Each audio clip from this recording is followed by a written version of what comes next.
Na sala, Neide e Shirone estavam sentados em cadeiras com expressões sérias. O silêncio foi subitamente quebrado pela chegada de Siena. Ela entrou com uma expressão de desagrado, irritada porque seus dois alunos sequer se dignaram a cumprimentá-la. Siena sentou-se e explicou que, embora os grupos de pesquisa dos alunos tivessem autonomia, como professora, ela ainda tinha um protocolo para comunicar suas opiniões, e que ela já havia antecipado essa atitude. Ao ouvir isso, Neide respondeu casualmente, pedindo desculpas por estarem ocupados debatendo e sutilmente insinuando que, se ela tivesse enviado um documento oficial antes de vir, eles poderiam tê-la recebido de forma mais atenciosa. A atitude de Neide irritou Siena imensamente, mas o que a incomodava mais era que Shirone parecia ter sido influenciado também. Enquanto isso, Shirone demonstrava estar bastante confuso e apreensivo com a presença da professora, sem saber como deveria agir. Siena sarcasticamente sugeriu que, como convidada, ela deveria ao menos ter sido oferecida uma xícara de chá. Sem hesitar, Neide retrucou com uma pergunta desafiadora, se ela tinha confiança suficiente para beber o chá preparado por eles. Percebendo que a discussão não levaria a lugar nenhum, Siena decidiu ignorar as evasivas. Ela ajustou os óculos e declarou que iria direto ao ponto principal antes de partir. Sem rodeios, Siena declarou que a equipe de Neide deveria devolver a sala de pesquisa. A proposta repentina chocou Neide, Shirone e outro membro presente. Neide foi o mais veemente, batendo na mesa com força e questionando a razão da decisão. Com uma atitude calma, Siena explicou que, após revisar os registros, encontrou muitas razões para dissolver o grupo. Ela apontou suas fraquezas, incluindo a falta de resultados em 4 anos, a escassez de membros por um semestre inteiro e o corte de financiamento de longa data. Pelo procedimento, teriam 1 mês para apresentar seus resultados se quisessem continuar, mas Siena insinuou que seria um desafio difícil. Desesperado, Neide desabou na mesa, implorando por uma solução que não fosse apresentar a pesquisa. Ele tentou justificar que o campo da ciência paranormal deles girava em torno de tópicos indemonstráveis e que sua equipe era a única voz divergente em uma sociedade mágica excessivamente lógica. Vendo a sinceridade de Neide, Siena concordou em propor outra condição. Sem hesitar, Neide agarrou a oportunidade e prometeu fazer qualquer coisa. Com um semblante sério, Siena impôs sua condição: demitir Shirone do grupo. Um silêncio mortal pairou sobre a sala. Shirone ficou atordoado, e Neide gritou em extrema confusão. Um tempo depois, quando Neide e seu amigo se acalmaram, Siena olhou para eles e perguntou se pareciam saber de algo. Siena explicou que a consciência imortal era um problema sério que excedia a capacidade da academia, perigoso demais para um jovem estudante como Shirone, e ele poderia ter desaparecido permanentemente. Shirone tentou argumentar que estava ciente do perigo e não o repetiria, mas Siena enfatizou que o verdadeiro problema era o fenômeno de transbordamento que ocorreu depois. Quando Shirone questionou, Eruki interveio, comparando o fenômeno a uma doença de gênio que ele próprio havia sofrido na infância. As brincadeiras de Neide e Eruki irritaram ainda mais Siena. Ela explicou seriamente que transbordamento é um fenômeno que ocorre quando a mente não consegue suportar a quantidade colossal de informações de um despertar súbito, como uma barragem que se rompe, podendo levar a mente a um colapso completo. Siena também expressou sua frustração com a Mario Arabimen, forma enganosa como esse fenômeno é chamado, fazendo com que muitas crianças percam um momento do tratamento e tenham que viver com dor. Ela apontou que o caso de Shirone era ainda mais perigoso porque seu fenômeno de transbordamento foi causado pela consciência imortal. Ao ouvir isso, Shirone de repente percebeu que os pesadelos e o medo enlouquecedor que ele suportava há tanto tempo eram sintomas desse colapso mental. Assim, Siena propôs um plano de tratamento, segundo o qual Shirone participaria de psicoterapia intensiva e precisaria apenas cumprir os requisitos acadêmicos mínimos. Ela garantiu que supervisionaria pessoalmente esse processo para garantir que nenhuma sequela permanecesse. Finalmente Siena reiterou seu pedido, dizendo que se Neide estivesse realmente preocupado com seu amigo, deveria demitir Shirone. Imediatamente Neide gritou furiosamente, em protesto, afirmando que, como presidente, discordava totalmente. Para a surpresa de Siena, Eruki falou calmamente, sugerindo que era algo que Shirone deveria decidir por si mesmo. Eruki calmamente questionou a professora Siena, sugerindo que sua preocupação era excessiva. No entanto, Neide tirou conclusões apressadas e acusou abertamente que a razão para Siena agir daquela forma era por ela ter sentimentos especiais por Shirone. Para a surpresa de todos, Siena admitiu alegremente a acusação de Neide, parecendo acreditar que isso resolveria todos os problemas. Neide ficou completamente chocado, e afirmou que um relacionamento romântico entre professor e aluno era inaceitável. Siena apenas respondeu casualmente que, probabilisticamente, isso poderia acontecer. Confuso, Neide corou e perguntou se havia alguma chance de Siena gostar dele também. Siena imediatamente frustrou suas esperanças com uma resposta categórica. Duramente rejeitado, Neide desabou dramaticamente sobre a mesa. A atmosfera tornou-se séria quando Eruki continuou o diálogo.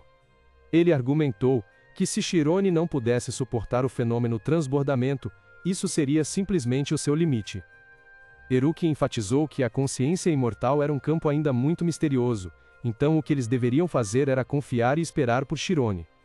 Por fim, Eruki olhou diretamente para Siena, dizendo que seu interesse por Chirone havia cruzado a linha de um professor. Ele chamou isso de obsessão.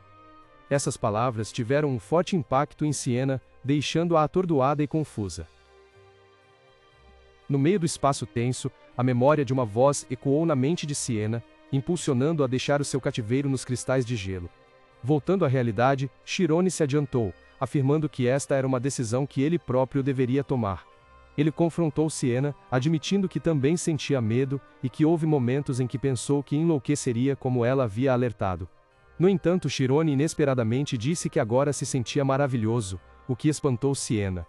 Ele explicou que este fenômeno não era algo que pudesse acontecer com qualquer um, mas sim um desafio especial destinado apenas a ele. Chirone não temia o pesadelo, mas sim que ele desaparecesse, pois então não teria mais a oportunidade de explorar os segredos profundos dentro de si. Ele via isso como uma questão única para a qual ele próprio deveria encontrar a resposta. Com um olhar determinado, Chirone declarou que não fugiria, mas escolheria enfrentar e superá-lo. As palavras de Chirone deixaram Siena atordoada, pois ele era exatamente como alguém do seu passado, alguém que havia gritado para ela não fugir, mas olhar diretamente para frente. Convencida pela determinação de Chirone, Siena se acalmou e declarou que respeitaria a decisão dele, retirando o pedido para que ele fosse expulso do grupo. Neide e Eruki não conseguiram esconder a sua alegria. Siena sorriu e voltou à condição inicial, exigindo que o grupo alcançasse alguma conquista no próximo mês. A sensação de desespero tomou conta de Neide. Ele desabou na cadeira, sua alma como se separasse do corpo sob a pressão de ter resultados de pesquisa em um mês. No pátio da escola, Chirone discutia preocupado os próximos passos, perguntando se o grupo poderia confiar em anotações antigas para se preparar para a apresentação. Ao ouvir isso, Eruki calmamente extinguiu a última centelha de esperança. Ele explicou que o grupo de pesquisa deles nunca havia tido uma apresentação bem-sucedida, pois se tivessem conseguido, a ciência espiritual sobrenatural já estaria nos livros didáticos há muito tempo. Ele afirmou que intrinsecamente não havia como provar a existência de almas. As palavras de Eruki fizeram Neide desmoronar ainda mais. Ele começou a soluçar, murmurando desculpas aos ex-presidentes por ter deixado o grupo de pesquisa terminar em sua geração. Vendo seu amigo perder a coragem, Chirone tentou animá-lo. Ao contrário da seriedade de Chirone, Eruki não se importava muito. Seus olhos foram atraídos por uma linda garota que acabara de passar. Chirone, irritado, lembrou Eruki que não era hora de se distrair, e pediu que ele se concentrasse no problema. Enquanto o grupo ainda estava desanimado e desesperado, Neide de repente foi atraído por uma mulher de cabelo roxo elegante caminhando pela rua. Ele imediatamente se maravilhava com a aparência dela, e adivinhou que ela era uma estudante da turma avançada. No entanto, Eruki negou, sugerindo que talvez ela fosse uma ex-aluna graduada. Chirone logo provocou Eruki, insinuando que ele parecia conhecer todas as alunas da turma avançada. Quando a mulher se virou brevemente, Chirone ficou chocado e percebeu que não era ninguém menos que a professora Siena. Neide e Eruki ficaram igualmente surpresos com a transformação espetacular, incapazes de acreditar que a professora normalmente rigorosa pudesse ser tão cativante. Eruki ainda brincou que Chirone realmente tinha um bom olho para as mulheres, fazendo-o apressadamente negar.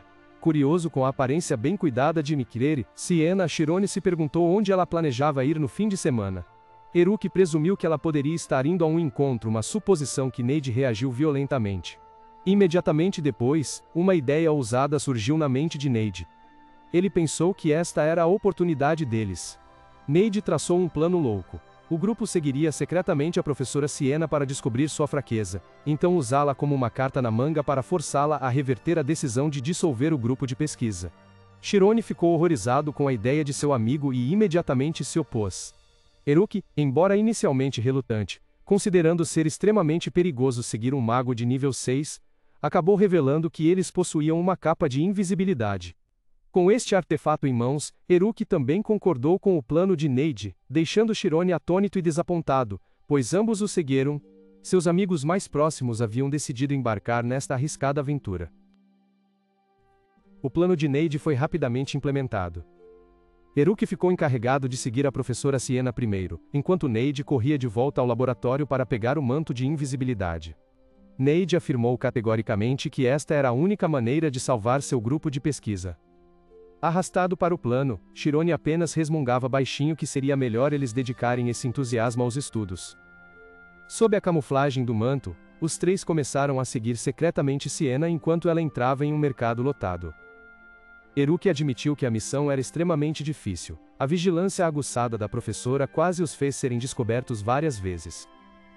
Enquanto Chirone parecia cansado e questionava as ações do grupo, Neide estava extremamente entusiasmado, convencido de que Siena estava certamente em um encontro secreto. No entanto, Chirone rapidamente notou algo incomum. Ele sentiu que algo estava errado quando uma nobre como Siena foi a um mercado comum destinado a pessoas comuns. Ele sabia que a nobreza geralmente evitava lugares assim, o que tornava o verdadeiro propósito dela ainda mais difícil de adivinhar.